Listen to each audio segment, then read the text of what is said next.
काढून टाकली तर देव आम्हाला आशीर्वाद देईल असं आम्हाला वाटतं. परंतु बायबल असं सांगतं, देवाचं वचन आम्हाला सांगतं की तुमचं शरीर हे देवाचं मंदिर आहे. आणि आमच्या शरीरामध्ये काय आहे प्रियांनो? द्वेष आहे, राग आहे, मत्सर आहे, लोभीपणा आहे, खोटारडेपणा आहे, है ना. ह्या गोष्टी आमच्या हृदयामध्ये आहेत. आपण मानव प्राणी आहोत, आपण नीतिमान नाही.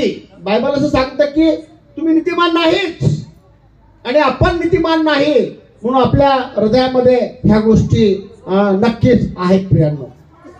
एकमेकाबद्दल दोष आहे, एकमेकाबद्दल राग आहे, एकमेकाबद्दल मत्सर आहे, वासना आहे, बऱ्याच अशा घाणेरड्या गोष्टी आमच्या हृदयामध्ये आहेत.